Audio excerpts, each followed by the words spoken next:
ሰላም ጤና ይስጥልን እጅጉን የተወደዳችሁና የተከበራችሁ የአሁን ስፖርት አድማጭ ተመልካቾቻችን እንደምን አደራችሁ። የዕለተ ቅዳሜ የጧት ስፖርታዊ መረጃዎችን ከአሁን ስፖርት አጠናቅረን ለእናንተ ለውድ አድማጮቻችን ይዘን ቀርበናል። ከነዚህ መካከል በ28ኛ ሳምንት የእንግሊዝ ፕሪሚየር ሊግ ተጠባቂ ጨዋታዎች አሉ። ዛሬ ከቀን 9 ሰዓት ተኩል ጀምሮ እስከ ምሽት 2 ሰዓት ተኩል ላይ የሚጀምሩ ጨዋታዎችን እንመለከታለን። እንዲሁም በስፔን ላ ሊጋ፣ በጣሊያን ሴሪ እንዲሁም በሌሎች ሊጎች የሚደረጉ ጨዋታዎችን የምንጠቁማችሁ ሲሆን ትላንትና በአውሮፓ ቻምፒየንስ ሊጉ 16 ጥሎ ማለፍ ውስጥ ያሉ ክለቦች እጣ ድልድል ይፋም ሆኗል። በዚህ መሰረት ዳግም ሪያል ማድሪድ ከማንቸስተር ሲቲ ጋር መገናኘታቸውን ነው የተመለከትነው። ፓሪስ ሰን ዠርሜን ከቼልሲ ጋር የሚያደርጉት ሌላኛው ተጠባቂ ጨዋታ ነው። አርሰናል ቀለል ያለ ምድብ ደርሶታል። ከባየር ሊቨርኩሰን ነው ጨዋታውን የሚያደርገው። አንጻራዊ እንግዲህ እስከ ፍጻሜ ድረስ ቀላል ግጥሚያ ሊያጋጥመው እንደሚችል ነው የምንመለከተው። ስለ አውሮፓ ቻምፒየንስ ሊግ በርካታ መረጃዎችን ለእናንተ ለውድ አድማጮቻችን የምናቀርብ ሲሆን ከዚህም በተጨማሪ የተለያዩ አሰልጣኞች ሀሳብ አስተያየታቸውን ሰጥተዋል። በተለይም ዛሬና ነገ በሚደረገው የእንግሊዝ ፕሪሚየር ሊግ ተከትለው እንግዲህ አሰልጣኝ ሚኬል አርቴታ፣ አሰልጣኝ ማይክል ካሪክ፣ ፔፕ ጋርዲዮላ፣ አሰልጣኝ አርኔ ስሎት እንዲሁም ሊያም ሮዚኒየር እየመሳሰሉ አሰልጣኞች ምን አሉ የሚለውን በዚህ ፕሮግራም ላይ የምታገኙት ነው የሚሆነው። ብቻ እናንተ እስከ መጨረሻው ድረስ ከኛ ጋር ቆዩ እንጂ በርካታ ሀሳቦችን የምናጋራችሁ ይሆናል። እኛ ቀጥታ ወደ ፕሮግራሞቻችን አለፍን። ከኢትዮጵያ ፕሪሚየር ሊግ መረጃዎች እንጀምር።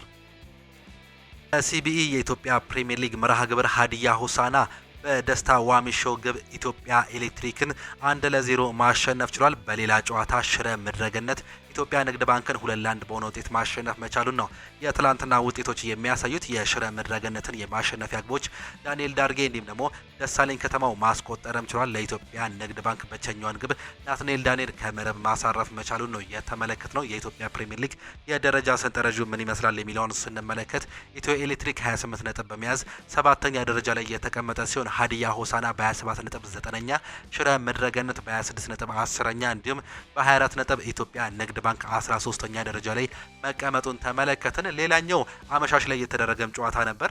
በሲቢኢ የኢትዮጵያ ፕሪሚየር ሊግ ወልዋሎ አዲግራት ዩኒቨርሲቲ ፋሲል ከነማን 2-1 ማሸነፍም ችሏል። ፋሲል ከነማ በጃቢር ሙሉ ጨዋታውን ቢመራም ወልዋሎ ኤፍሬም ኃይለማርያም እንዲሁም ኮኖሊ ሃቪዝ ባስቆጠሯቸው ግቦች አሸንፈው መውጣትም ችሏል። ፋሲል ከነማ 3 ተከታታይ ሽንፈቱን አስተናግዷል። በሌላ በኩል አርባ ምንጭ ከነማ ባህር ዳር ከነማን 2-0 በሆነ ውጤት ማሸነፍ መቻሉን ነው የተመለከትነው። የአርባ ምንጭ ከነማን 2 ግቦች ቡጣቃ ሸማና እንዲሁም ደግሞ ይርነቃቸው ያሲን ማስቆጠርም ችሏል። የደረጃ ሰንጠረዡን ስንመለከት ፋሲል ከነማ በ33 ነጥብ 4ኛ ደረጃ ላይ የተቀመጠ ሲሆን ባህር ዳር ከነማ በ27 ነጥብ 8ኛ፣ ወልዋሎ አዲግራት ዩኒቨርሲቲ በ21 ነጥብ 19ኛ፣ አርባ ምንጭ ከነማ በ16 ነጥብ 20ኛ ደረጃ ላይ የተቀመጡ የኢትዮጵያ ፕሪሚየር ሊግ ክለቦች መሆናቸውን ነው የተመለከትነው። ትላንትና የተደረጉ የኢትዮጵያ ፕሪሚየር ሊግ ጨዋታዎች እነዚህን ይመስላሉ። ትላንትና ተጠባቂው የአውሮፓ ቻምፒየንስ ሊግ የቅድመ ድልድል እንግዲህ መመልከታችን ይታወቃል። በተለይም 16 ውስጥ ጥሎ ማለፍ ውስጥ ያሉ ክለቦች እንግዲህ ወደ 8 ውስጥ ለማለፍ ማንን ያገኛል የሚለው ትላንትና በስዊዘርላንድ የተደረገው ድልድል ተመልክተናል። ቀን 8 ሰዓት ላይ ነበር ይህ ድልድል እየወጣው። በዚህ መሰረት እንግዲህ ኳታ አንድ ላይ ያሉት ማለትም እስከ ፍጻሜው ድረስ ማንን ያገኛል የሚለውን ስንመለከት በአሁኑ ሰዓት ላይ ፓሪስ ሰን ዠርሜን ከቼልሲ ጋር እንዲሁ በድልድል ተገናኝተዋል። እነዚህ ሁለቱ ክለቦች የሚያደርጉት ጨዋታ እጅግ በጣም ተጠባቂ ነው። ጋላታሳራይ እንዲሁ ከሊቨርፑል ጋር እንዲሁ መደልደላቸውን ነው የተመለከትነው። ሪያል ማድሪድ ከማንቸስተር ሲቲ ዳግም በዚህ ዓመትም እንግዲህ ተገናኝተዋል። አምናም እነዚህ ሁለቱ ክለቦች መገናኘታቸውን እናስታውሳለን። በአጠቃላይ 6-3 በሆነ ውጤት ሪያል ማድሪድ ማንቸስተር ሲቲን ጥሎ ማለፉን የምናስታውሰው ጉዳይ ነው። አታላንታም ከባየር ሙኒክ ጋር የሚያደርጉት ሌላኛው ተጠባቂ ድልድል መሆኑን ነው የተመለከትነው። ቋት 2 ላይ የሚገኙት እስከ ፍጻሜው ድረስ የሚሄዱት ክለቦችን ስንመለከት ኒውካስል ዩናይትድ ከባርሴሎና ጋር ተደልድለዋል። ባርሴሎና እንግዲህ ይህ ጨዋታ ምናልባትም እንግዲህ ተመጣጣኝ ይሆናል ተብሎ ነው እየተጠበቀ የሚገኘው። አትሌቲኮ ዲ ማድሪድ ከሌላኛው የእንግሊዝ ክለብ ቶተናም ጋር እየተደለደለ ሲሆን ቦዶ ግሊምት ከስፖርቲንግ ሊዝበን የሚያደርጉት ጨዋታ እንግዲህ ከ16 ጥሎ ማለፍ ውስጥ ምናልባትም ቀላሉ ጨዋታ ሲባል እየተገለጸ ይገኛል። አርሰናልም አንጻራዊ ቀለል ያለ ጨዋታ ይኖረዋል ከጀርመኑ ክለብ ባየር ሊቨርኩሰን ጋር መደልደሉን ነው የተመለከትነው። እነዚህ ሁለቱ ክለቦች እንግዲህ እንደገለጽንላችሁ በቋት 1 እና በቋት 2 ይገኛሉ። ቋት 1 እስከ መጨረሻው ድረስ ቋት 2ን የሚያገኝበት እድል የለም። በዚህም በቋት 1 ውስጥ የሚገኙት ፓሪስ ሰን ዠርሜን፣ ቼልሲ፣ ጋላታሳራይ፣ ሊቨርፑል፣ ሪያል ማድሪድ፣ ማንቸስተር ሲቲ፣ አታላንታ እና ባየር ሙኒክ እንግዲህ በመጀመሪያው ቋት ውስጥ ያሉ ክለቦች ሲሆኑ እነዚህም እስከ ፍጻሜው ድረስ እርስ በርስ የመገናኘት እድላቸው እጅግ በጣም ሰፊ ነው። በሩብ ፍጻሜው ፓሪስ ሰን ዠርሜን ከቼልሲ ጋር የሚያደርገው ጨዋታ የሚያልፍ ከሆነ ከሊቨርፑልና ከጋላታሳራይ አሸናፊ ጋር የሚገናኝ ይሆናል። የሪያል ማድሪድና የማንቸስተር ሲቲ አሸናፊ ደግሞ የባየር ሙኒክና የአታላንታን አሸናፊ የሚገጥም ይሆናል። እንዲህ ያለ እንግዲህ እስከ ፍጻሜው የሚሄድ ሲሆን በቋቱ ላይ የሚገኙት የኒውካስልና የባርሴሎና አሸናፊ የአትሌቲኮ ዲ ማድሪድና የቶተናም አሸናፊ ጋር እንዲሁ የመገናኘት እድል አላቸው። በአሁኑ ሰዓት ላይ እንግዲህ ባለው ምድብ መሰረት ምናልባትም እንግዲህ ባርሴሎና ዳግም በአሁኑ ሰዓት ላይ በሩብ ፍጻሜው አትሌቲኮ ዲ ማድሪድን የማግኘት እድል ይኖረዋል። እንዲሁ ቦዶ ግሊምት ከስፖርቲንግ ሊዝበን ጋር የሚያደርገው ጨዋታ ከሁለት አንዱ የሚያልፉ ከሆነ የአርሰናልና የባየር ሊቨርኩሰንን እንዲሁ አሸናፊ የሚያገኙም ይሆናሉ። እነዚህ አሁን የጠቀስኳቸው ክለቦችም እንግዲህ እስከ ፍጻሜው የመገናኘት እድል አላቸው። ማለትም ኒውካስል ዩናይትድ፣ ባርሴሎና፣ አትሌቲኮ ዲ ማድሪድ፣ ቶተናም፣ ቦዶ ግሊምት፣ ስፖርቲንግ ሊዝበን፣ ባየር ሊቨርኩሰንና አርሰናል የመገናኘት እድላቸው እጅግ በጣም ሰፊ መሆናቸውን ነው መመልከት የቻለው። ከድልድሉ በኋላ የተለያዩ ሰዎች ሀሳባቸውን ሰጥተዋል። የባርሴሎናው ዴኮ ሀሳቡን ሲሰጥ የማለፍ ቅድመ ግምት ማንም የለውም ሲል ነው የሚናገረው። የባርሴሎና ስፖርቲንግ ዳይሬክተር ዴኮ ሲናገር ኒውካስል ዩናይትድ ቀላል ተጋጣሚ አይደለም ሲሉም ነው የተናገሩት። ከድልድሉ በኋላ ቃላቸውን የሰጡት ዴኮ የማለፍ ቅድመ ግምት ማንም የለውም በማለትም ተናግሯል። አክሎም ኒውካስል ዩናይትድ በፕሪሚየር ሊጉ ጥሩ አይደለም፣ ነገር ግን በአውሮፓ ሻምፒዮንስ ሊጉ እጅግ በጣም ምርጥ ናቸው፣ 8 ውስጥ ማጠናቀቃቸውን እናስታውሳለን ሲሉ ነው የገለጹት። ቡድኑ የመልስ ጨዋታውን በሜዳው ማድረጉን እንደ ጠቀሜታ እንደሚመለከቱት፣ ነገር ግን በጥሩ አቋም እንደሚቀርብ አያይዘው ማሳሰባቸውን ነው የሰማ ነው።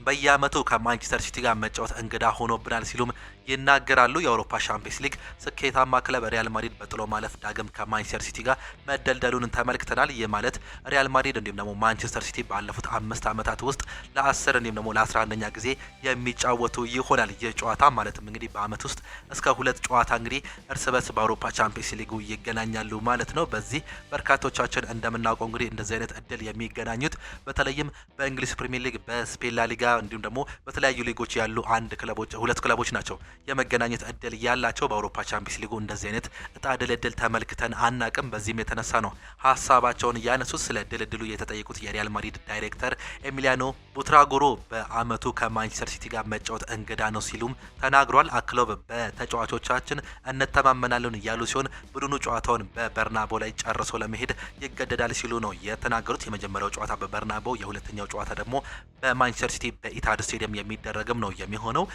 ሪያል ማድሪድ ከማንቸስተር ሲቲ ጋር በሳንቲያጎ በርናቦ ካደረጋቸው 7 ጨዋታዎች አንዱን ጨዋታ ብቻ ነው የተሸነፈው። ማንቸስተር ሲቲ በበኩሉ በኢታድ ስቴዲየም ካደረጋቸው 7 ጨዋታዎች በአንዱ ሽንፈት አጋጥመዋል።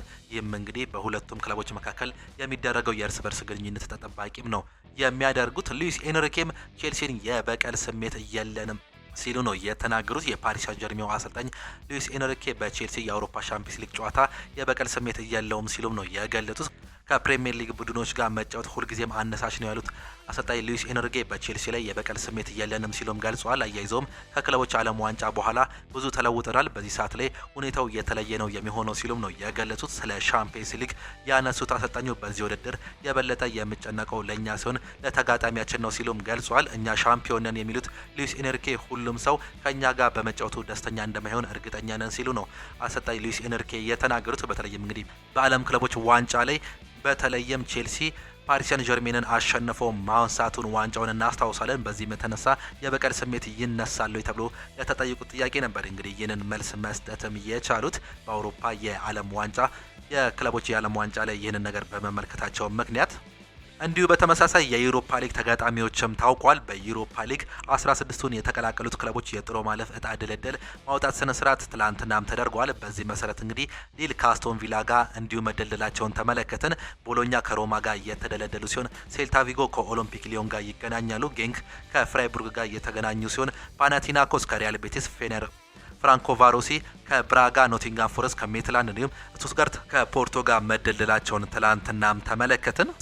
ዛሬ በአውሮፓ ሊጉ የተለያዩ ጨዋታዎች የሚደረጉ ይሆናሉ። በአውሮፓ ታላላቅ 5ቱ ሊጎች የሚደረጉ ጨዋታዎችን በስፋት ስንመለከት እንግዲህ ቅድሚያ የእንግሊዝ ፕሪሚየር ሊግን ነው የምንመለከተው። ዛሬ በእንግሊዝ ፕሪሚየር ሊግ 5 ያክል ተጠባቂ ጨዋታዎች አሉ። ከቀን 9 ሰዓት ተኩል ጀምሮ እስከ ምሽት 2 ሰዓት ተኩል ላይ የሚቀጥሉ ጨዋታዎች ሲኖሩ ቀን 9 ሰዓት ተኩል ላይ በርንሞዝ ከሰንደርላንድ ጋር በሚያደርገው ጨዋታ የእንግሊዝ ፕሪሚየር ሊግ 28ኛ ሳምንት መርሃ ግብር የሚጀምር ይሆናል። በቪታሊቲ ስቴዲየም ነው የጨዋታ የሚደረገው። የሚደረገው። በርንማውዞች እንግዲህ በአሁኑ ሰዓት ላይ ጥሩ ደረጃ ላይ ለማጠናቀቅ ጥሩ ጉዞን እያደረጉ ይገኛሉ። በተቃራኒው ሰንደርላንዶች አጀማመራቸው በዚህ ዓመት እጅግ በጣም አስገራሚ ቢሆንም በአሁኑ ሰዓት ላይ ግን ካለፉት 5 ጨዋታዎች 4 ጨዋታዎች ተሸንፈዋል። ይህም እንግዲህ ፍራስትሬት እንዳደረጉ የሚያሳይ ውጤት ነው። እነዚህ ሁለቱ ክለቦች የሚያደርጉት ጨዋታ ዛሬ የሚጠበቅ ይሆናል።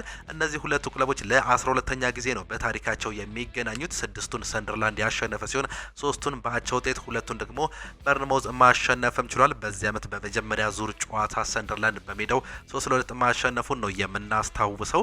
ዛሬ የሚደረገው ጨዋታ ደግሞ በቪታሊቲ ስቴዲየም የሚደረግ ይሆናል። በርንማውዞች በዚህ ዓመት እጅግ በጣም ድንቅ አቋማቸውን ነው እያሳዩ የሚገኙት። በተለይም 2026 ከገባም በኋላ በአሰልጣኝ አንዶኒ ኢራኦላ እየተመሩ እንግዲህ የደረጃ ሰንጠረዣቸውን ለማሻሻል በአሁኑ ሰዓት ላይ እጅግ በጣም እየዳከሩ ይገኛሉ። ወደ 8ኛ ደረጃ ላይ ከፍ ማለታቸውን ነው የተመለከትነው። በተቃራኒው ሰንደርላንዶች ወደ 12ኛ ድረስ ዝቅ ማለትም ችለዋል። ይህም እንግዲህ ተቃራኒ መሆኑን ነው የተመለከትነው። በ2026 እንዲሁ ያጋጠማቸው። በዛሬው ጨዋታ ላይ በበርንማውዝ በኩል የማይገኙ ተጫዋቾችን ስንመለከት ወሳኙ ተጫዋች ጀስቲን ክላይቨርት በጉዳት ምክንያት አይገኝም። ሉዊስ ኩክ እንዲሁ ጉዳት ላይ ይገኛል። ጁሊዮ ሶለር፣ ቤን ዶክ በጉዳት ምክንያት የማይገኙ ተጫዋቾች መሆናቸውን ነው የተመለከትነው። ትራውሬ፣ ብሪያን ብሮቢ፣ ሬናልዶ እንዲሁም ደግሞ ሙኬሌ በጉዳት ምክንያት የማይገኙ የሰንደርላንድ ተጫዋቾች መሆናቸውን እንዲሁ እየተመለከትንም እንገኛለን። በእነዚህ ሁለቱ ክለቦች መካከል በርካታ ጎሎች ያስቆጠሩ ተጫዋቾችን ስንመለከት ጁኒየር ክሩፒ 8 ጎሎችን በማስቆጠር በበርንማውዝ በኩል ይጠቀሳል። ታቫርኔር 3 አሲስትና 5 ጎል ያለው ተጫዋች ሲሆን በሰንደርላንድ በኩል ኤንዞ ሊፊ ነው 4 ጎልና 4 አሲስት በማስመዝገብ የሚጠቀሰው። ብሪያን ብሮቢ በዛሬው ጨዋታ ላይ ባይገኝም 5 ጎልና 1 አሲስት ያስመዘገበ የሰንደርላንድ ተጫዋች መሆኑን ነው እንዲሁ እየተመለከት ነው። 3 ጨዋታዎች እንዲሁ አመሻሽ 12 ሰዓት ላይ የሚደረጉ ይሆናሉ። በርንሌይ ከብሬንትፎርድ ጋር የሚያደርጉ ጨዋታ ይጠበቃል። በዚህ ዓመት ይወርዳል ተብሎ ከሚጠበቁ ክለቦች መካከል በርንሌይ ዛሬ በሜዳውና በደጋፊዎች ፊት በተርፍ ሞር የሚያደርገው ጨዋታ የሚጠበቅ ነው የሚሆነው። በአዲሱ አሰልጣኝ እንግዲህ ብሬንትፎርዶች እየተመሩ እጅግ በጣም ጥሩ ደረጃ ላይ ይገኛሉ። እነዚህ ጨዋታዎች የሚጠበቁ ነው የሚሆኑት። በተለይም በበርንሌይ በኩል ዛሬስ ወደ ድል ይመለስ ሲሆን በርካቶቹ የሚጠይቁት ጥያቄ ነው። በእርግጥ ያለፉትን 2 ጨዋታዎች አልተሸንፉም። በአንዱ አቻ በአንዱ ደግሞ ድል ማስመዝገብም ችለዋል። በብሬንትፎርድ በኩል ስንመለከት ካለፉት 5 ጨዋታዎች በ2 ሽንፈት በ2 ድል እንዲሁም በአንድ አቻ ማጠናቀቅ መቻላቸውን ነው የተመለከት ነው። ኒውካስል ዩናይትድ ከኤቨርተን የሚያደርገው የዛሬ ተጠባቂ ጨዋታ አለ። በሴንት ጄምስ ፓርክ ስቴዲየም የሚደረግ ጨዋታ ነው። ይህ ጨዋታ ሁለቱም ክለቦች በዚህ ዓመት እንግዲህ ጥሩ ደረጃ ላይ አይገኙም። ኤቨርተን 9ኛ ደረጃ ላይ ሲቀመጥ ኒውካስል ዩናይትድ 11ኛ ደረጃ ላይ ነው መቀመጥ የቻለው። ያምነው የሻምፒየንስ ሊግ ተፎካካሪ የነበረው እንዲሁም ወደ አውሮፓ ሻምፒየንስ ሊግ ማለፍ የቻለው ኒውካስል ዩናይትድ በዚህ ዓመት ግን እጅግ በጣም እየተቸገረ ይገኛል። ምንም እንኳን በአውሮፓ ቻምፒየንስ ሊግ 16 ጥሎ ማለፍ ውስጥ መካተት ቢችልም ካለፉት 5 ጨዋታዎች አንዱን ጨዋታ ብቻ ነው ማሸነፍም የቻለው። ኤቨርተኖችም በተመሳሳይ አንድ ጨዋታ ብቻ ያሸነፉ ሲሆን እነሱ ግን 2 አቻ መውጣት ችለዋል። ኒውካስል ዩናይትድ ግን 4ቱን በሽንፈት ነው ማጠናቀቅ እየቻለው። በአሰልጣኝ ኤዲ ሃው የሚመራው ኒውካስል ዩናይትድ በዚህ ዓመት እንግዲህ ያልተጠበቀ ውጤቶችን እያስመዘገበ ሲገኝ ወሳኝ ተጫዋቾቻቸውም እንዲሁ በጉዳት ላይ ይገኛሉ። ካፕቴኑ ብሩኖ ጉማሬዝን ጨምሮ ሉዊስ ሜሌ፣ ጃኮብ ራምሴ፣ ቲኖ ሊቨርማንቶ፣ ፋቢያን ሸር እንዲሁም ደግሞ ኤሚል ክራፍት በጉዳት ምክንያት የማይገኙ ተጫዋቾች መሆናቸው እየተረጋገጠም ነው የሚገኘው። ይህም ኒውካስል ዩናይትድን የጎዳበት አንደኛው ምክንያት ነው ሲሉ በርካቶቹም ይገልጻሉ። እንዲሁ በኤቨርተን በኩል ጃክ ግሪሊሽ እንዲሁም ደግሞ አልካራዝ ናቸው በጉዳት ምክንያት የዛሬው ጨዋታ ላይ የማይገኙ። ብሩኖ ጉማሬዝ በዛሬው ጨዋታ ላይ አይገኝ እንጂ 9 ጎልና 4 አሲስት በማስመዝገብ እንግዲህ በኒውካስል በኩል የሚጠቀስ ተጫዋች ሲሆን ኒኮል ተማዴ 7 ጎልና 2 አሲስት አስመዝግበዋል። ኒኮል ተማዴ ከጀርመን ቡንደስሊጋ ከመጣ በኋላ አጀማመሩ ጥሩ ቢሆንም ያለፉትን 2 እና 3 ወራት ላይ ግን እጅግ በጣም መዳከሙን ነው እየተመለከተን የምንገኘው። ይህን ነገር ለመቀየር ዛሬ ጎል ያስቆጥር ይሆን እንዲሁ እንመለከታለን። ጉዳት ላይ የሚገኘው ጃክ ግሪሊሽ 6 አሲስት እና 2 ጎል በማስመዝገብ እንግዲህ በኤቨርተን በኩል እንግዲህ የሚጠቀስ ተጫዋች ነው። ኬናር ዲብሪሃል 5 ጎልና 2 አሲስት ማስመዝገብ የቻለ ተጫዋች ነው። ኤቨርተን እንግዲህ ባለፈው ጨዋታ በሜዳቸው በሂልዲኪንሰን ስቴዲየም ሰኞ ምሽት በማንቸስተር ዩናይትድ 1-0 መሸነፉን እናስታውሳለን። ኒውካስል ዩናይትድ እንዲሁ በማንቸስተር ሲቲ ነው በሁለቱ የማንቸስተር ከተማ ክለቦች እነዚህ ሁለቱ ክለቦች ያለፉትን ጨዋታ መሸነፍም ችሏል። ዛሬ እርስ በርስ የሚገናኙም ነው የሚሆኑት። ሌላኛው ሊቨርፑል ከዌስትሃም ጋር የሚያደርገው ተጠባቂ ጨዋታ አለ። ሊቨርፑል በቶፕ 4 ለማጠናቀቅ የአውሮፓ ቻምፒየንስ ሊግ ቦታን ለመያዝ ከሚያደርገው ፉክክር እንግዲህ ፊት ለፊት ቆሟል። በሜዳውና በደጋፊዎቹ ፊት በአንፊልድ ሮድስ የሚያደርገው ጨዋታ ተጠባቂ ሲሆን በዛሬው ጨዋታ ላይ እንግዲህ እንደ ፍሎሪያን ቪርትስ፣ ኮነር ብራድሌ፣ ጀርሚ ፍሪምፖንግ፣ አሌክሳንደር አይዛክ፣ ዋታሮ ኤንዶ እንዲሁም ደግሞ ጆቫኒ ሊዮኒ በጉዳት ምክንያት አይገኝም። ጆቫኒ ሊዮኒ ወደ ልምምድ መመለሱ ቢረጋገጥም በዛሬው ጨዋታ ላይ ግን የመገኘት እድሉ ጠባብ መሆኑ ነው የተገለጸው። ይህ ጨዋታ ለሊቨርፑል ለአሰልጣኝ አርኔ ስሎት እጅግ በጣም ተጠባቂ እንዲሁም ወሳኝ ሊሆን ይችላል። አንዳንድ ከሰማናቸው መረጃዎች መካከል እንግዲህ በአንፊልድ በዚህ በክረምት የዝውውር መስኮት ምናልባትም ስለ አሰልጣኝ አርኔ ስሎት ቁጭ ብለው ሊወያዩ የሚችሉበት እድል እንዳለ ዛሬ ቲም ቶክ ይዞት የወጣውን ዘገባ ተመልክተንም ነበር። በተለይም እንግዲህ አሰልጣኝ አርኔ ስሎት አምና የእንግሊዝ ሻምፒዮን ቢሆንም በዚህ ዓመት ግን እጅግ በጣም ተፈትነውም ነበር። ይህም እንግዲህ ምናልባት አሰልጣኝ አርኔ ስሎት ቀጣዩ ዓመት ይቆያሉ አይቆዩም የሚለውን በክረምት የሚወስኑ ይሆናሉ። በአሁኑ ሰዓት ላይ ግን ሊቨርፑል በስድስተኛ ደረጃ ላይ የተቀመጠ ሲሆን ይህንንም ቶፕ ፎር ውስጥ ለማጠናቀቅ ከሚደረገው ፉክክር በ3 ነጥብ ዝቅ ብሎ ተቀምጧል። ማንቸስተር ዩናይትድ ነው አራተኛ ደረጃ ላይ በ48 ነጥብ የተቀመጠው። ሊቨርፑል በ45 ነጥብ ስድስተኛ ደረጃ ላይ ተቀምጧል። ከቼልሲ እኩል በጎል ተበልጦ ማለት ነው። ዛሬ የሚያደርገው ጨዋታ ይጠበቃል። ተከታታይ 2 ድሎችን ማስመዝገብ ችሏል። ሊቨርፑሎች ዛሬ ሶስተኛ ተከታታይ ድሎቻቸውን ያስመዘግቡ ይሆን የምንመለከት ይሆናል። ከዚህ በፊት ሰንደርላንድን እንዲሁም ኖቲንጋም ፎረስትን ከሜዳቸው ውጭ እያሸነፉ ሲሆን ዛሬ ደግሞ ዌስትሃም ዩናይትድን የሚያደርጉት ጨዋታ እጅግ በጣም ተጠባቂ ይሆናል። ዌስትሃም ዩናይትድ በወራጅ ቀጠናው ላይ ነው የሚገኘው። ካለፉት 5 ጨዋታዎች አንድ ጨዋታ ብቻ እየተሸነፈ ሲሆን በሁለቱ አሸንፈው በሁለቱ አቻ መውጣትም ችሏል። በአሰልጣኝ ኑኖ ስፕሪቶ ሳንቶ እየተመሩ እንግዲህ ከወራጅ ቀጠና ለመውጣት የሚያደርጉት ጥረት በአሁኑ ሰዓት ላይ በ2 ነጥብ ልዩነት ላይ ተቀምጧል። ኖቲንጋም ፎረስት 27 ነጥብ የያዘ ሲሆን ዌስትሃም ዩናይትድ 25 ነጥብ በመያዝ እንግዲህ 17ና 18ኛ ደረጃ ላይ ተቀምጧል። በዚህ ዓመት እንግዲህ ያልተጠበቀው ቶተናም 29 ነጥብ በመያዝ ከወራጅ ቀጠናው በ4 ነጥብ ብቻ ነው ርቆ የሚገኘው። ዌስትሃም ዩናይትድ ዛሬ ምናልባትም ለሊቨርፑል በሜዳውና በደጋፊዎች ፊት በሚያደርገው ጨዋታ ፈታኝ ሊሆን እንደሚችል ነው እየተገለጸ የሚገኘው። ሊቨርፑሎች ምንም እንኳን በሜዳቸው ቢጫወቱም የአሰልጣኝ ኑኖ ስፕሪንቶ ሳንቶ የመከላከል እንዲሁም የመልሶ ማጥቃት ምናልባትም ሊቨርፑልን ሊፈትን ይችላልም ነው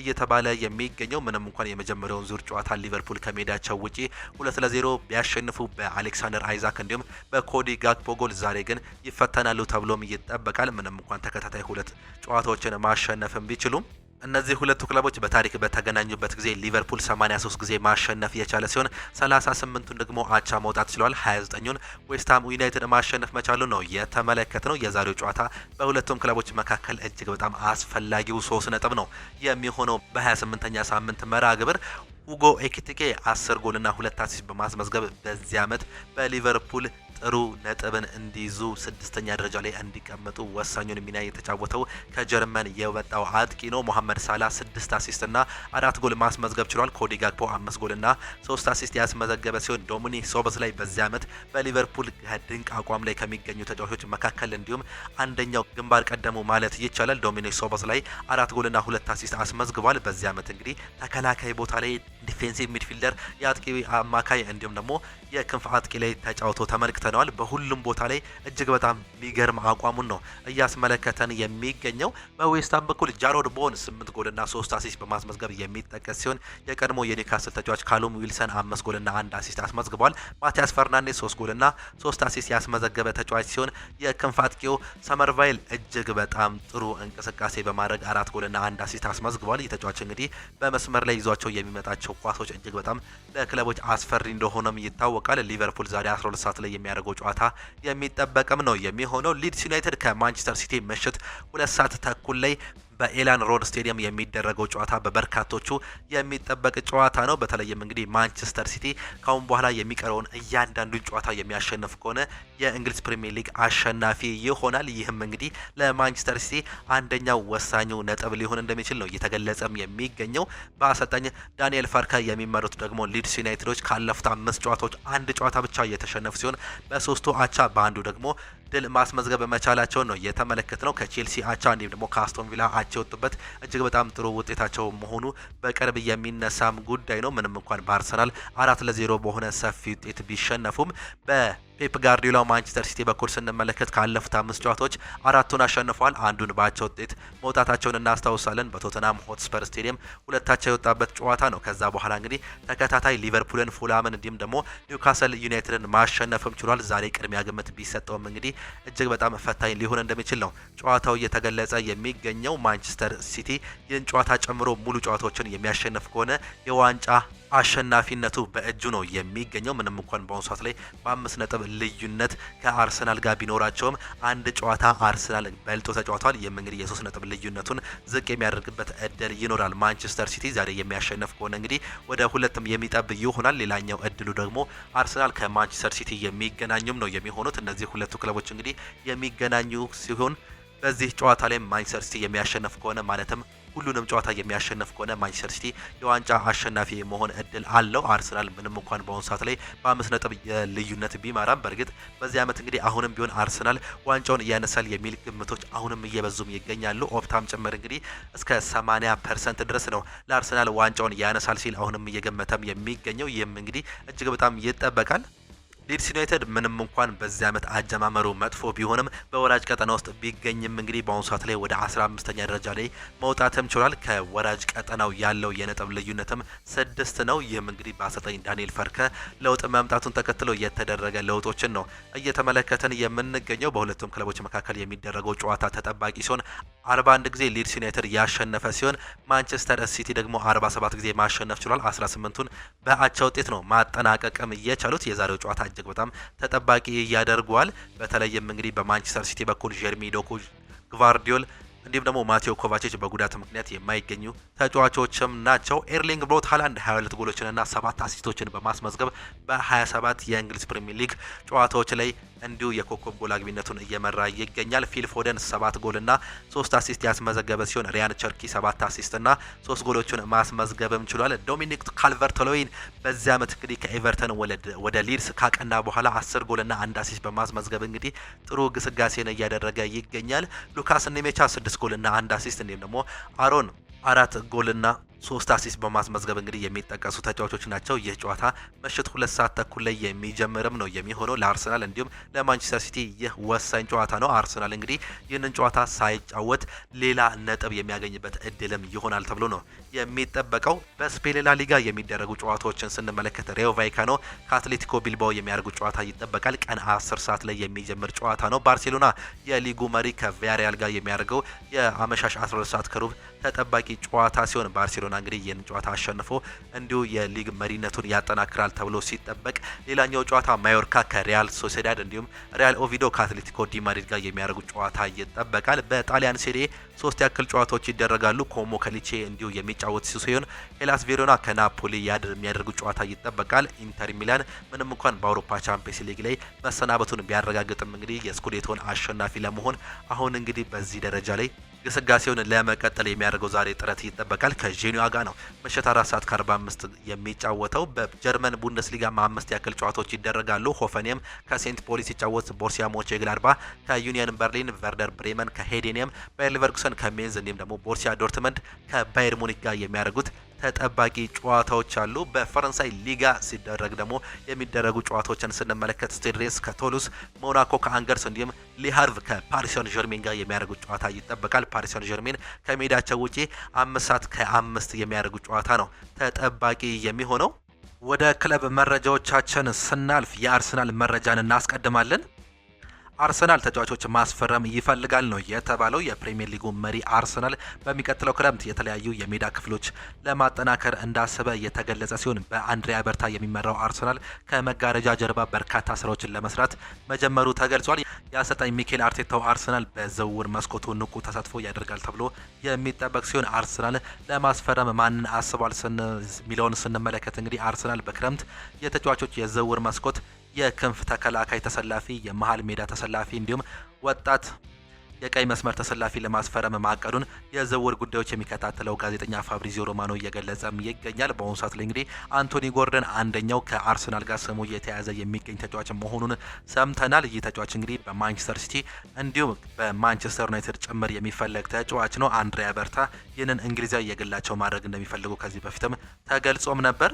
ትላንትና አሰልጣኝ ሚኬል አርቴታ እንግዲህ በፕሬስ ኮንፈረንሳቸው የተለያዩ ሀሳቦችን አንስተው ነበር። የመድፈኞቹ አጥቂ ካይ ሃቨርትስ በነገው ዕለት ለሚደረገው ጨዋታ እንግዲህ ልምምድ እንደሚጀምር መረጃዎች እያሳዩም ይገኛሉ። ሚኬል አርቴታ ይህንን ማሳወቅም ችሏል። ካይ ሃቨርትስ በቼልሲ ጨዋታ መሳተፍ አለመሳተፉ ከልምምድ በኋላ አይተነው እንደሚወስኑ የገለጹ ሲሆን አክሎም ካለፈው ሳምንት አንድ ወይም ደግሞ 2 ተጫዋቾች ወደ ሜዳ ከተመለሱ በነገው ዕለት እናውቃለን ሲሉ አሰልጣኙ መናገራቸውን እየሰማንም ነው የምንገኘው። ካይ ሃቨርትስ እንግዲህ ወደ ልምምድ የሚመለስ ሲሆን ለጨዋታው ብቁ ነው አይደለም የሚለውን ከጨዋታው በኋላ አይተን እንወስናለን ሲሉ እየገለጹም ይገኛሉ። ይህም እንግዲህ ለአሰልጣኝ ሚኬል አርቴታ እንዲሁም ለአርሰናል ወሳኝ ዜና መሆኑ ነው እየሰማን የምንገኘው። ካይ ሃቨርትስ ከጉዳት ከተመለሰ በኋላ እንግዲህ ከበርካታ ወራት በኋላ ተመልሶ ለአርሰናል ምን ያህል ጥቅም እንደሰጠ ያለፉት ጨዋታዎች መሰከርም ናቸው። በዚህ በቀድሞ ክለቡ ላይ ደግሞ ጨዋታ ማድረጉ ምናልባትም ጥሩ ሊሆን እንደሚችል በርካቶቹም ይገልጻሉ።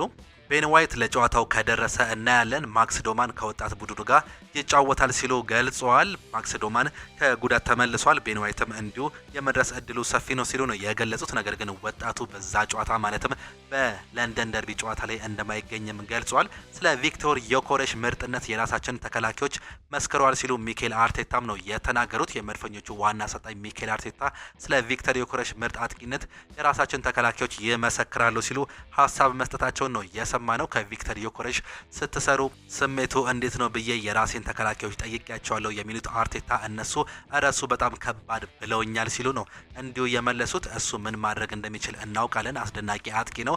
እንዲያደርግ እንዲሁም ምርጥ ብቃቱን እንዲያደርስ መርዳት አለብን። እጅግ በጣም ጥንካሬ ያለው ተጫዋች ነው ሲሉ የራሴ ተከላካዮች መስክረውልኛል ሲሉም ይገልጻሉ። ቁጥሮችን ከተመለከትን ከቪክቶር ዮኮሬሽ ጋር ስንጫወት ምርጥ ቡድን እንደሆነን የፈለግነውን እንደምናሳካ እናውቃለን ሲሉም ገልጿል። በተለይም ቪክቶር ዮኮሬሽ በዚህ ዓመት ከመጣ በኋላ ለአርሰናል ጥቅም አልሰጠም የሚል በርካታ ሀሳቦች ከተነሱ በኋላ ነው እንግዲህ ይህንን መልስ መስጠትም የቻሉት። በተለይም በአሁኑ ሰዓት ላይ እንግዲህ ቪክቶር ዮኮሬሽ ያለፉትን ጨዋታዎች ላይ ወሳኝ ጎል ማስቆጠሩ እንዲሁም ደግሞ በ2026 በእንግሊዝ ፕሪሚየር ሊግ 8 ጎሎችን ማስቆጠሩ ይህ እንግዲህ ለውጦችን ያሳያል ሲሉ በርካቶቹም ያነሳሉ።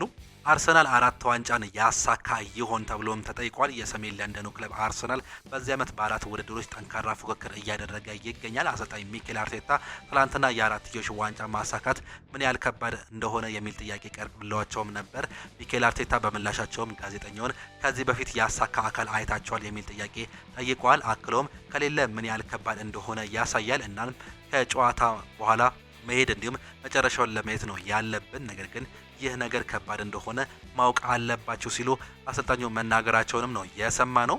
የማንቸስተር ዩናይትድ ተጫዋቾች ሽልማት እንደተበረከተላቸውም ሰምተናል። የማንቸስተር ዩናይትድ 3 ተጫዋቾች ከፕሪሚየር ሊጉ ሽልማትም ተበርክቶላቸዋል።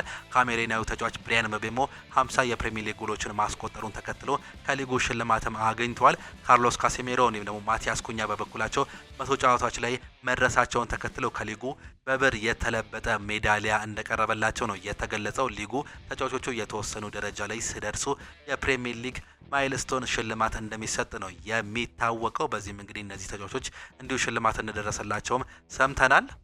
ወደ ማንቸስተር ዩናይትድ መረጃዎቻችን ስናልፍ ዩናይትድ የተጫዋቾችን ግልጋሎት እንደማያገኝ ተገልጿል። የማንቸስተር ዩናይትድ ተጫዋች ሜሰን ማውንት እንዲሁም ማቲያስ ደሊት ወደ ሜዳ እንደማይመለሱ ነው የተገለጸው። ሁለቱ ተጫዋቾች ከክሪስታል ፓላስ ጨዋታ ውጪ መሆናቸውን አሰልጣኙ ተናግሯል። ሜሰን ማውንት ሜዳ ለመመለስ ተቃርቧል። ማቲያስ ደሊት በበኩሉ እየተሻሻለ ይገኛል ሲሉ አሰልጣኙም ተናግሯል። በሌላ በኩል በሊሳንድሮ ማርቲኔዝ ዙሪያ አዲስ ነገር እንደሌለ ነው እየገለጹም የሚገኙት።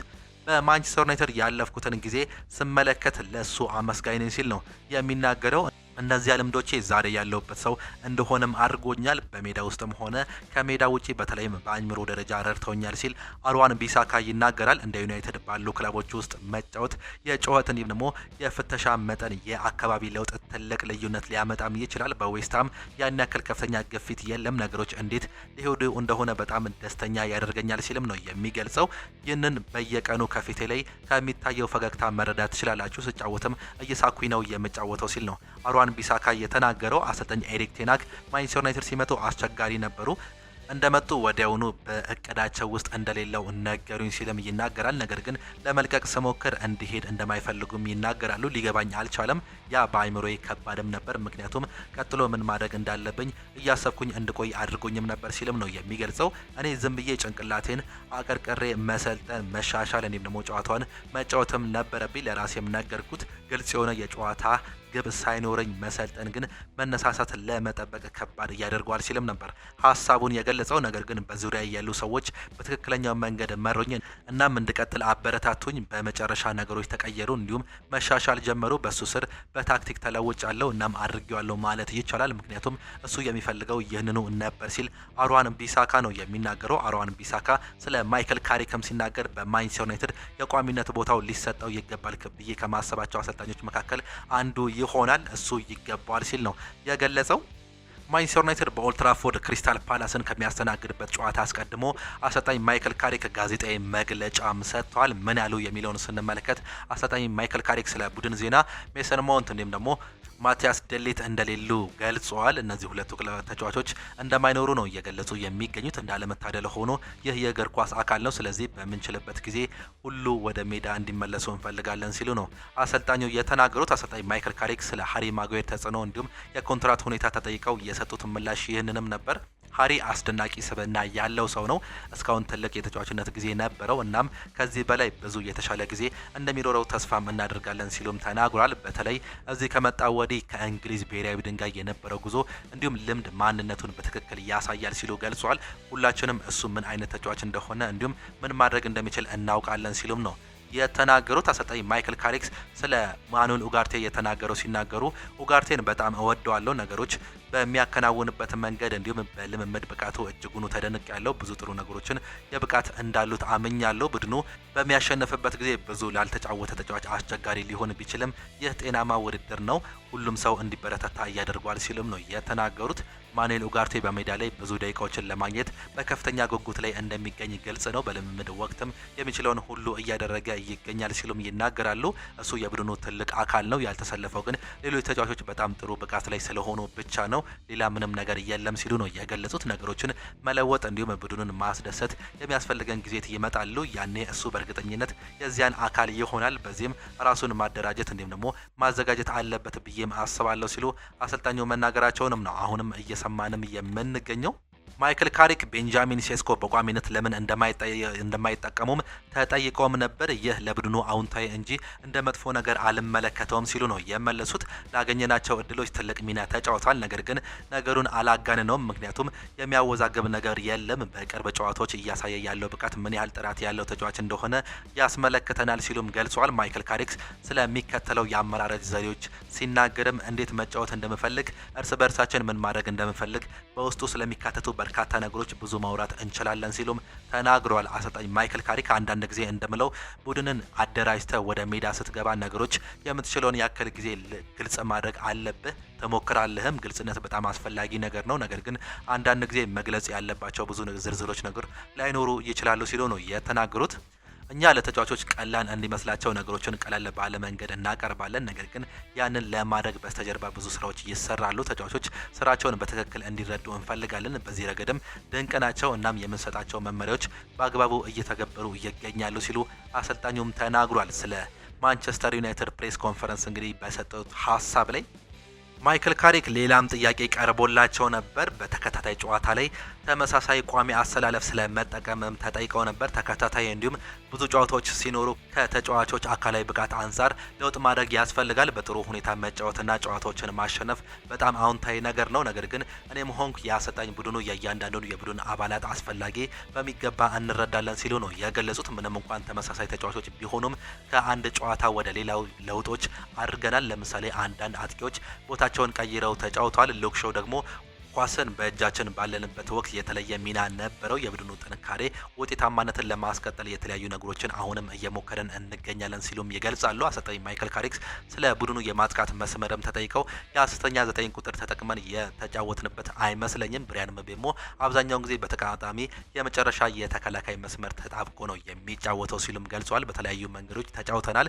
ከሜዳችን ውጪ ባደረግናቸው 2 ጨዋታዎች 4 ነጥብ ማግኘት መጥፎም አይደለም። ተቀያሪ ወንበር ላይ ያሉ ተጫዋቾቻችን በመጠቀም ጨዋታውን ለመለወጥ መቻላችን ትልቅ ጥንካሬ እንደሆነም አስባለሁ ሲሉ ስላለፈው ጨዋታ በተለይም ያለፉትን ጨዋታዎች ላይ ቤንጃሚን ሴስኮ ተቀይሮ ገብቶ አቻ ማድረጉ እንዲሁም ደግሞ ማሸነፊያ ጎል ማስቆጠሩን ተከትሎ የሰጡት ሀሳብ ወደ ቼልሲ መረጃዎቻችን ስናልፍ ደግሞ ቼልሲ የተጫዋቹን ግልጋሎት አያገኝም። ቼልሲ ከአርሰናል ጋር በሚያደርገው ጨዋታ የማርኮ ኩሬላን ግልጋሎት እንደማያገኝ አሰልጣኝ ሊያም ሮዚኔርም አረጋግጧል። በተጨማሪም ስቲቫኦ ከአርሰናል ጨዋታ ውጭ መሆኑን አሰልጣኙ ማረጋገጣቸው ነው የተገለጸው። ስቲቫኦ ትንሽ ረዘም ላለ ጊዜ ከሜዳ ይርቃል ያሉት አሰልጣኙ ማርኮ ኩሬላ ግን በቅርቡ ይመለሳል ብለን እንጠብቃለን ሲሉ ነው የገለጹት። በሌላ በኩል ኤሱጎ ወደ ልምምድ መመለሱ እንዲሁም ደግሞ ጄሚ ጊተንስ በጥሩ ሁኔታ ላይ መሆኑን አሰልጣኙ መግለጻቸውን ሰምተናል።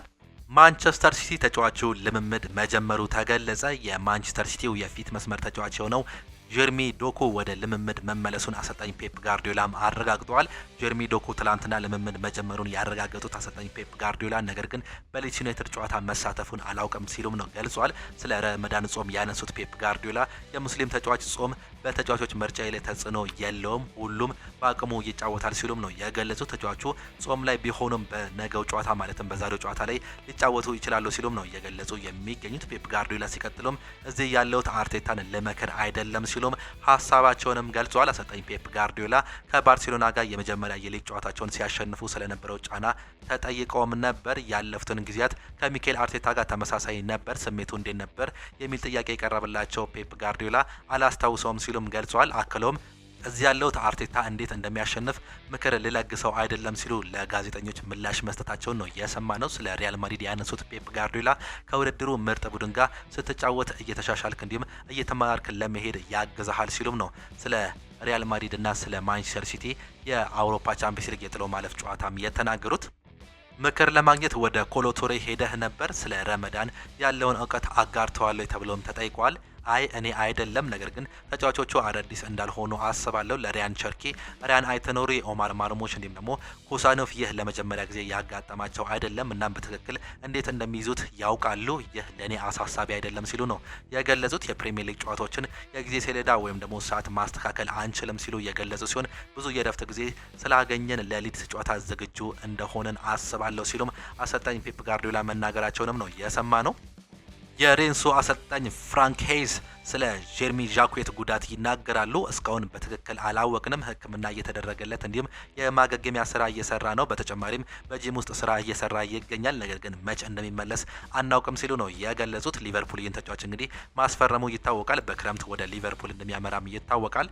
በፕሬስ ኮንፈረንስ አሰልጣኝ አርኔ ስሎት ምን አነሱ የሚለውን ስንመለከት በግራቨንበርች ላይ እውነቱን ለመናገር ባለፉት ጥቂት ሳምንታት ውስጥ የተጫወተባቸው ደቂቃዎች መጠን በከፍተኛ ሁኔታ ተሻሽሏል። እንደተጫወተም እንዲሁ እያስመሰከረም ይገኛል ሲሉ ገልጿል። በሚሎስ ኬርኬዝ ላይም ተናግሮም ነበር። ሙሉ በሙሉ ጤናማ ነበር፣ 80 ደቂቃ ተጫውቷል። እንደዚህ አይነት ተጫዋቾችን በአሁኑ ሰዓት ላይ መቆጠብ አለብን። ከዛ በኋላ አንዲ ሮበርትሰንን አስገብቼ እሱን የቀየርኩት ለዚህ ነው። አንዳንድ ጊዜ ተጫዋቾችን ሮቴት ማድረግ እጅግ በጣም ይጠቅመናል ሲሉም ነው አሰልጣኙ የተናገሩት። ስለ አሊሰን ቤከር ሲጠየቁም እንግዲህ በጥሩ ሁኔታ ከተከላከልክ ግብ ጠባቂ ሊያስፈልግህ ይችላል። ነገር ግን ያስፈልገን እንደ አሊሰን ያለ ግብ ጠባቂ አለን። በአሁኑ ሰዓት ላይ በርካታ ተጫዋቾች እንዳለን ይታወቃል። ማማራሽቪሊም በሊቨርፑል ቤት ይገኛል። ነገር ግን አሊሰን እጅግ በጣም ጥሩ መሆኑን በ7 ዓመት ተከታታይ ዓመት ውስጥ እንግዲህ ኮከብ መሆኑን እያስመሰከረም ይገኛል። በአሁኑ ሰዓት ላይ የተጫዋች የመቀየር እድል የለውም ሲሉ ሀሳብ መግለጻቸውንም እየተመለከትነውም ያለው ጉዳይ መሆኑን ነው እየሰማ ነው። እጅጉን የተወደዳችሁና የተከበራችሁ የአሁኑ ስፖርት አድማጭ ተመልካቾቻችን ለዛሬ የነበረን ስፖርታዊ መረጃዎቻችን ይህንን እየመስሉ ነበረ። ፕሮግራሞቻችንን እንዴት አያችኋቸው? ሀሳብ አስተያየታችሁን ኮመንት ቦክስ ላይ ልታጋሩ እንችላላችሁ። የዛሬ የአሁኑ ስፖርት የጠዋት ፕሮግራሞቻችን በዚሁ የሚጠናቀቁም ይሆናሉ። ዛሬ ተጠባቂ እንዳለ ጨዋታ ነግረናቸዋል። በተለይም በእንግሊዝ ፕሪሚየር ሊግ 28ኛ ሳምንት መርሃ ግብር የሚጠበቁ ጨዋታዎች አሉ። እነሱን እንድታዩ ነው የምንጋብዛቸው። የተወደዳችሁና የተከበራችሁ አድማጮቻችን በተለይም እንግዲህ ማንቸስተር ሲቲ ከሜዳቸው ውጪ በኤላን ሮድ ሊድስ ዩናይትድ ጋር የሚያደርጉት ጨዋታ እጅግ በጣም ወሳኝ ጨዋታ እንደሆነም ይታወቃል። ሌላኛው እንዲሁ ሊቨርፑል በሜዳውና በደጋፊዎች ፊት ዌስትሃምን የሚያስተናግድበት ጨዋታ ተጠባቂ ነው። ኒውካስል ዩናይትድም ከኤቨርተን ጋር እንዲሁ 12 ሰዓት ላይ የሚያደርጉት ጨዋታ ነው የሚጠበቀው። ማንቸስተር ሲቲ ምሽቱ 2 ሰዓት ተኩል ላይ የሚያደርጉት ጨዋታ ይጠበቃል። ባርሴሎና ከቪያሪያል ጋር በስፔን ላሊጋ አመሻሽ 12 ሰዓት ከሩብ ላይ የሚያደርገው ጨዋታ ተጠባቂ ሲሆን በጀርመን ቡንደስሊጋ ባየር ሙኒክ ከሜዳው ውጪ ከቦሩሲያ ዶርትመንድ ጋር በሲግናል ኢዱና ፓርክ ስቴዲየም የሚያደርጉት ጨዋታ ተጠባቂ ጨዋታ ነው። እነዚህን ጨዋታዎች እንድታዩ እየጋበዝን የዛሬ የጠዋት ፕሮግራሞቻችንን እናጠናቅቃለን። በከሰዓት ፕሮግራሞቻችን እስከምንገናኝ ድረስ ግን ቻው ቻው፣ መልካም ጊዜ፣ መልካም ውሎ ይሁንላችሁ።